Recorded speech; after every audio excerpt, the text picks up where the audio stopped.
Ça veut dire que le mont du Temple, le Harabaït, est le concentré de toute la terre d'Israël. Voilà ce que dit Rashi, il y a 1000 ans.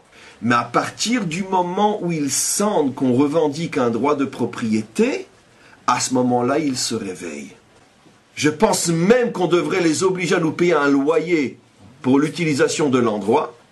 Ça veut dire que Hachem a concentré toute la terre à cet endroit-là. Évidemment, on n'est pas des idiots, on n'imagine pas que c'est géographique.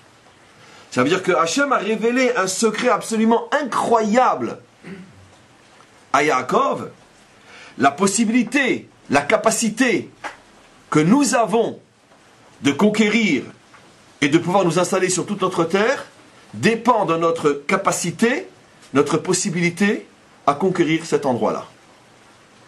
Si nous avons cet endroit-là, nous avons toute la terre. Si nous n'avons pas cet endroit-là, nous n'avons pas la terre. Ça veut dire que le mont du Temple, le Harabaït, est le concentré de toute la terre d'Israël.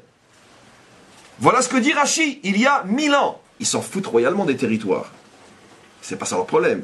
Ce qu'ils veulent, c'est la victoire de l'islam. Nekouda, ils le disent clairement. Ça veut dire le drapeau de l'islam sur la plage de Tel Aviv. C'est leur seul problème.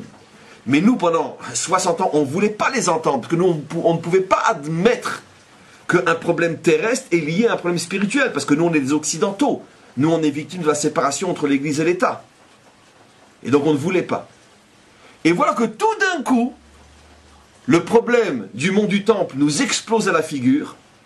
Et voilà que tout d'un coup, de plus en plus d'entre nous commencent à dire, soit pour dire oui ou soit pour dire non, peu importe, mais commencent à dire que, et si le problème était un problème religieux?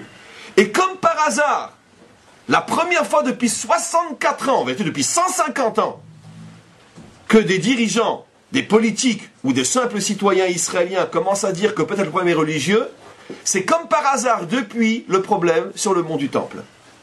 Il y a deux problèmes fondamentaux qui sont mélangés comme toujours, puisque depuis la faute de Adam Arishon, on vit dans la confusion. Et ça t'en verra. Ça veut dire on fait très très bien le mal et on fait très très mal le bien. Vous avez compris ce que j'ai dit? On fait très très bien le mal et on fait très très mal le bien. Quelle est la confusion? Le débat aujourd'hui, et c'est malheureusement les rabbanim, l'établissement qui l'a amené à ce niveau-là, est-ce qu'on a le droit de monter à cet endroit-là, oui ou non? Mais c'est une falsification du problème qu'on ne peut même pas imaginer. Pourquoi? Parce que le problème à savoir si on a le droit de monter là-bas ou non, c'est un problème halachique en soi. On peut dire oui, on peut dire non. La majorité écrasante des rabbanim en Israël pense qu'on n'a pas le droit de monter. Certains très sérieux, mais c'est la minorité, pensent qu'on a le droit de monter. Tout le monde est d'accord que même si on peut monter, on ne peut pas se balader partout. Tout le monde est d'accord que notre présence physique là-haut ne peut être que très limitée, que dans certains endroits précis. Mais comme il n'y a pas de frontière entre les endroits où tu peux aller et ceux où tu ne peux pas aller, c'est pour ça que la majorité écrasante des rabbanim disent on ne monte pas de peur de faire un faux pas et se retrouver à l'endroit où tu es chayav karet. D'accord? C'est clair que pour la grande majorité des juifs, et c'est ce que l'établissement est obligé de tenir en compte, ceux qui disent on ne monte pas en raison, parce que sinon il y a trop de risques de chiyuvé karet, c'est pas tout le monde qui sait exactement où poser son pied là-bas. Donc, ça c'est un débat halachique en soi. Mais le problème n'est pas le problème halachique. Le problème est de savoir, au niveau de la ba'alout, au niveau de la propriété, à qui ça appartient. À qui cet endroit appartient? Est-ce qu'il nous appartient à nous?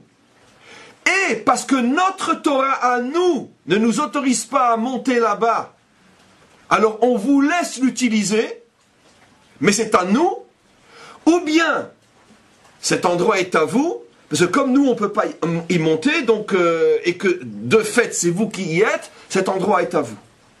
Il y a une confusion totale des valeurs dans ce pays, et en vérité, si vous voulez, en conclusion de ce que nous avons commencé à étudier, là, normalement, le comportement devrait être que tous les rabbanim, ainsi que tous en Israël, disent, d'accord, vous êtes locataires chez nous. Je pense même qu'on devrait les obliger à nous payer un loyer pour l'utilisation de l'endroit. Voilà. il devrait nous payer un loyer. Simplement, nous, on a une halakha qui dit qu'on ne monte pas là-haut. C'est tout. Très bien. Certains donnent un exemple simple. 10 à 12 jours par mois, une femme est interdite à son mari. Est-ce que pendant la période où elle est interdite, c'est plus sa femme? Quelqu'un d'autre peut la toucher? Non. Notre halakha, notre loi, nous interdit de monter là-haut. Pour autant, c'est pas à nous. Or, le problème c'est que la confusion qui règne d'un bout à l'autre du panel politique et même spirituel et religieux, c'est que finalement les choses ne sont pas dites comme elles devraient être dites. Si nous n'affirmons pas notre propriété là-bas, si nous ne les obligeons pas à reconnaître qu'ils sont locataires, notre paracha ici nous révèle que de là viennent tous les problèmes que nous avons à pouvoir nous installer partout. Voilà. D'un autre côté, ça ne me dérange pas de dire qu'on n'a pas le droit de monter là-haut. Ils n'ont jamais eu un problème de nous voir nous aussi monter là-haut. Mais à partir du moment où ils sentent qu'on revendique un droit de propriété, à ce moment-là, ils se réveillent. Et qu'est-ce que nous on fait? Comme toujours les juifs, on bat retraite. Qu'est-ce qu'on fait? C'est le Ophi juif par excellence, galoutique bien sûr, puisque le Ophi du juif réel est à l'extrême opposé, Zélo ou Matzé, on est des schizophrènes, on a deux natures qui sont à l'extrême opposé. Mais le juif galoutique en nous, qu'est-ce qu'il fait? Bon là, ça va, c'est à vous, c'est à vous, c'est à vous, c'est à vous. D'accord? Maintenant, maintenant, tout le problème vient du fait que comme, d'après la halakha, on n'a pas le droit de monter là-haut, c'est ce qui fait que beaucoup se disent, bon alors d'accord, qu'on leur laisse et c'est tout. Et là est tout le problème. Oui. Et c'est ça ce que cette paracha vient nous apprendre. Non! Cet endroit est à toi, mais simplement que tu ne peux pas y monter.